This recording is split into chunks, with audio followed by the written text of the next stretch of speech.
So exposed to music at a tender age, this multifaceted artist not only sings, writes, and produces all these songs, but he's also a player of instruments. And he can play the keyboard, he plays the guitar, he's a percussionist. And he's with me now to talk about his sophomore album, which just means his second album. It's titled Kingman, and there he is. They call him Rasai. Morning, Bridget, Wagwan. Morning. I'm doing good, how are you? We can't complain, man. Give thanks. Thanks for asking. So give me a little history on you in the music before we get specific with Rasai. How you got involved and why you play so much instruments and you're so good and all kind of thing. Give me a little history. I was a studio baby.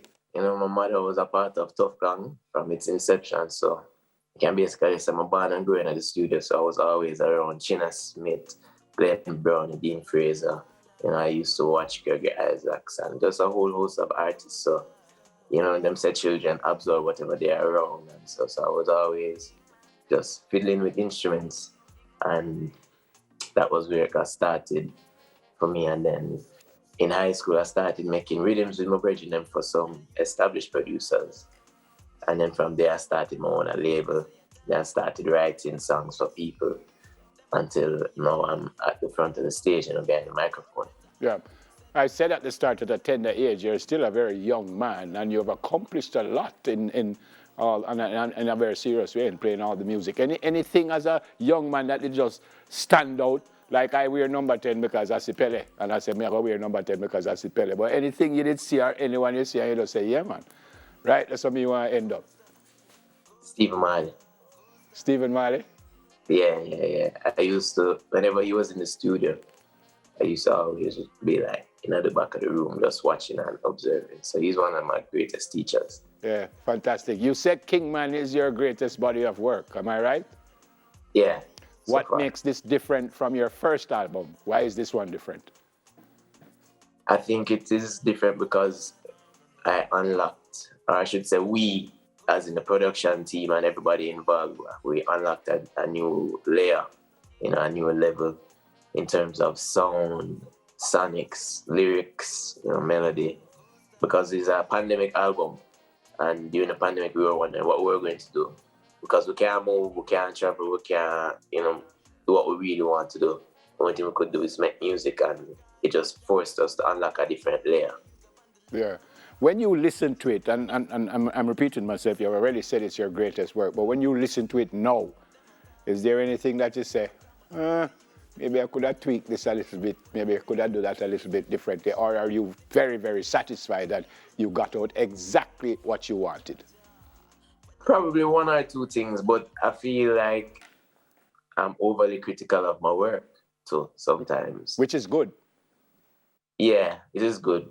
But I never wanted to go too hard on it and then ruin it. I think I find the balance that I wanted to find between, you know, musicality and entertainment with the sounds and the blending of the different genres. So I think I'm satisfied with it, truly. Yeah, I'm going to ask you to tell me about the album, but because you said it's a pandemic album, were your writings a little different than probably if you did it on road and you had travel and all kind of thing? When you wrote this time, did some different little things came in? Yeah, we tried to tell different stories, you know, current stories. There's a song called Take Me Somewhere Wonderful. Somewhere Wonderful, it is my favorite song on the album. I wrote that in the time frame when we were under like lockdown, so we couldn't even travel. So we had travel restrictions and all. And wanting to leave Jamaica because of living in a constant loop and being frustrated. But we couldn't move, so it was Take Me Somewhere Wonderful. Okay. You know, we have to move through the music. So yeah, definitely. Tell me about the album. So the album is a feel-good album. It is very different from my first album. It's more up-tempo. You know, you have a little dancehall vibe and you have some Afro swing, but what is constant throughout it is the message of love in the fullness, not just in an intimate sense. And it's a pleasant listen. And when people tell me that when they listen to it, you know, them just get not just a pleasant listen, but them just feel lighter. So it's almost just like medicine for now. Yeah. It's out there now. Where can we get it? On all platforms, Spotify, Tidal, Apple Music, iTunes. The links are up in all my bios. So on social media, once you follow me, you can just click the link and it will take you to the album. Yeah. Any collabs? 3 collaborations, one with Dre Island, Christopher Martin, and Royal Blue. Yeah. Tell me about Kingman. It seems like a project almost as opposed to just an album. Kingman is one of the music of my father, Kingman. So I have a song called Kingman Thing where I say I believe how the Kingman live. And I'm not just talking about my father, but also His Majesty. So taking the example of how to live from him, living by his words, you know, of how to live amongst your brethren and sisters. So it's really now me, they started to call me Kingman too. So I start to really adapt and step into the role and, you know, kind of find my footing. So even though I'm go up on the road, a Kingman, them call me. So it's really just being conscious of who you are and what you're about. You know, when you listen to the album, you can get a proper sense of who Rasa is and what he stands for in earth. It's a question I ask young Christians when I speak with them and I ask them if Christianity or being a Christian is difficult. You're a Rastafari, a very serious Rastaman. Is that difficult for you to try to live how you feel as the Rastaman them say men and people think you should live? Or is that difficult for you to stay on that road?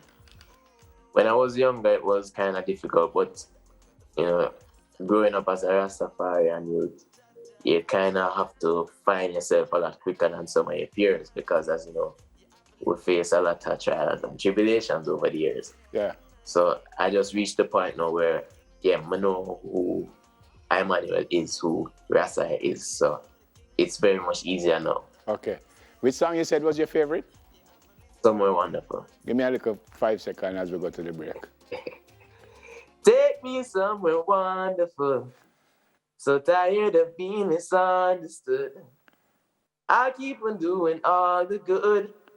Cause life always works out as it should. Yeah. Respect, man. Emmanuel, good to see you. Good to see you. Yes, sir. I pray it works for you and I await number 3. All right? All right, thanks. Blessings. Record artist Rasai. All right, riddle me this, riddle me that. It's supposed to say riddle me this, riddle me that. No, sir? We make a fun stop after the break. Well, whether it's this, that, or this, that. Make a lose. We soon come.